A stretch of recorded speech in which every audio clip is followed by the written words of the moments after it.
خواتین و حضرات، پتہ نہیں عباس رضا نیّر صاحب نے کون سی مجھ سے پرانی دشمنی نکالی ہے کہ آخر میں مجھے بلایا، اور جب سامنے بیٹھے ہیں نواز صاحب، منظر بھوپالی صاحب اور تمام سب لوگ، ادھر طارق قمر صاحب، سب لوگ بیٹھے ہوں، اس کے بعد مجھے بیچ میں لا کے کھڑا کر دیا ہے۔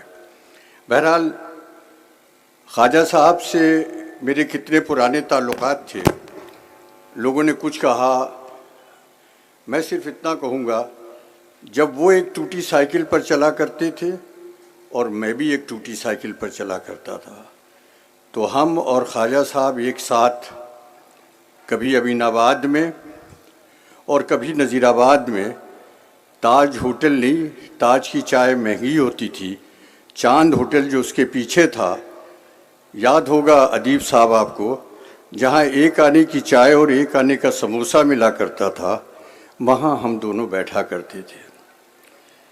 میں سلیم پور ہاؤس کے آؤٹ ہاؤسز میں، موٹر گراج جہاں تھا کوئلے کی ٹال کے پاس، ان کوٹھریوں میں رہا کرتا تھا، اور خواجہ یونس صاحب بارود خانے میں جہالت کے خلاف بارودی سرنگیں بچھائے ہوئے جہالت کے قلعے کو مسمار کرنے کے پلان بنایا کرتے تھے۔ ہم دونوں ساتھ چلا کرتے تھے۔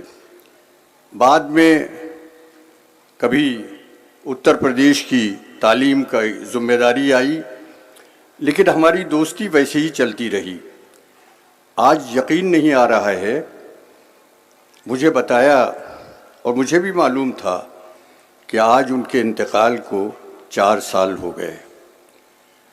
کسی شاعر نے کہا ہے کہ وقت کا مرہم بھی ایک بیکار شے ثابت ہوا، وقت کا مرہم بھی ایک بیکار شے ثابت ہوا، جب تیرے زخم کو دیکھا ہمیں تازہ لگا۔ تو آج بھی ہم محسوس کرتے ہیں کہ خواجہ یونس صاحب گئے نہیں ہیں، موجود ہیں۔ وہ زخم تو تازہ ہے، ان کی یادوں کا بھی تازہ ہے، اور جسے آپ شام کہہ رہے ہیں آج، کہ ایک شام خواجہ یونس کے نام، میں سمجھتا ہوں علم و ادب اور سائنٹیفک انفارمیشن اور نالج کی یہ شام نہیں، یہ صبح ہے جو ان کے نام ہم آج یہاں پر انہیں منسوب کر رہے ہیں۔ میں انہیں خراج عقیدت پیش کرتا ہوں۔ زندگی میں بہت سی چیزیں ہیں، اتنا کم وقت ہے کہ میں کچھ کہہ نہیں سکتا، جذبات کا ایک طوفان ہے، عقل حیران ہے، کہیں تو کیا کہیں۔ ہماری اتنی پرانی دوستی تھی، اتنے چنوتیاں ان کے سامنے بھی تھیں اور میرے سامنے بھی تھیں۔ ہمارے اوپر اور ان پر صرف خدا کی مہربانی تھی، اور کسی شخص کا اس میں کوئی کنٹریبیوشن نہیں تھا۔ خدا نے ان کی بھی مدد کی تھی اور خدا نے ہماری بھی مدد کی تھی۔ مجھے ایک شعر یاد آ رہا ہے، چونکہ طارق قمر صاحب سامنے بیٹھے ہوئے ہیں، ان کا یہ تو بہت ہی ٹیلنٹڈ شاعر ہیں جو دلوں کی ترجمانی کرتے ہیں، کہ یہ اور بات ہے کہ ہوائیں اپنے بس میں نہیں، یہ اور بات ہے کہ ہوائیں اپنے بس میں نہیں، مگر چراغ جلانا تو اختیار میں ہے۔ یہ ایک شعر ہے ان کا، جو غلط پڑھا ہو تو معاف کیجیے گا، مجھے یاد آیا۔ یہ تھے خواجہ محمد یونس صاحب، ہمیشہ وہ ایک چراغ جلانے کی فکر میں رہتے تھے۔ یہ تعلیمی ادارے جو کچھ آپ دیکھ رہے ہیں، یہ سب کچھ دیکھ رہے ہیں، کتنے چھوٹا سا ایک دیا انہوں نے جلایا تھا، اور آج اس کی روشنی سے صرف لکھنؤ نہیں بلکہ آس پاس کے تمام اضلاع جو ہیں وہ منور ہو رہے ہیں۔ یہ ایک شعر مجھے یاد آیا کہ یہ بہت مشہور شعر ہے کہ ہمارے بعد اندھیرا رہے گا محفل میں، ہمارے بعد اندھیرا رہے گا محفل میں، بہت چراغ جلاؤ گے روشنی کے لیے۔ لیکن یونس صاحب خوش نصیب تھے کہ ان کی زندگی کے بعد اندھیرا نہیں رہا، بزمی کی شکل میں، رزمی کی شکل میں، سیفی کی شکل میں، نہ معلوم کتنی شمعیں اور مشعلیں انہوں نے چھوڑ دی ہیں جو اس اندھیرے کو ہمیشہ روشنی میں بدلتی رہیں گی۔ مبارک، بہت ہی خوش نصیب تھے خواجہ یونس صاحب۔ موت تو سب کی اور سب کو آنا ہے، جیسا ادیب صاحب نے کہا، موت سے کوئی نہیں بچ سکتا۔ موت اگر نہ آتی ہوتی اگر دنیا کسے پائندہ بودے، ادیب صاحب ابو القاسم محمد زندہ بودے، تو دنیا کے ہر شخص جو ہے وہ مر جائے گا لیکن اس کی نیکیاں ساتھ رہیں گی۔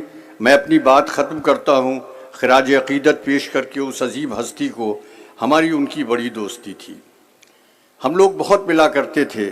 جب میں حج میں لیڈر کی حیثیت سے گیا، مجھے وزیر اعظم نے بنایا، کئی دعوتیں انہوں نے بھی کی، اور ادیب صاحب اس کے گواہ ہے، مولانا عبدالعلی صاحب قبلہ بھی، کہ وہ گلے ملتے تھے، کہتے کچھ نہیں تھے، صرف دیکھتے تھے آپ کو، اور ان کے گلے ملنے کے انداز میں، خاموشی میں وہ سب کچھ کہہ جاتے تھے جو اگر آپ دفتر کے دفتر لکھیں اور تقریروں پر تقریریں کریں تو وہ پوری نہیں ہوتی ہے۔ آخری بار ہماری ان کی ملاقات ایک فنکشن میں ہوئی، فیضی چلے گئے، ایک قریب کلب ہے جو ہمارے محمود آباد کے راستے میں بائیں طرف پڑتا ہے، وہاں پر خواجہ صاحب سے ملاقات ہوئی۔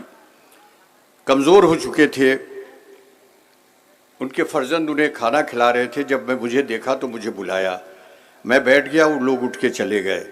میں نے کہا یونس بھائی کیا حال ہے؟ مسکرائے کہ لے ٹھیک ہے۔ اس کے بعد ہم لوگ بیٹھے رہے، پھر مجھے ہندوستان کے باہر جانا پڑا، میں چلا گیا، وہاں میں نے سنا کہ یونس بھائی نہیں رہے۔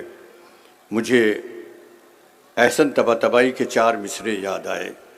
ملنے جلنے کی کچھ اس طرح پڑی تھی عادت، ملنے جلنے کی کچھ اس طرح پڑی تھی عادت، چین دم بھر کو نہ آتا جو ہوئی فرقت، آخری بار ہوئے کون گھڑی سے رخصت، اب کی بچھڑے نہ ملو گے مجھے معلوم نہ تھا۔ بہت بہت شکریہ آپ کا۔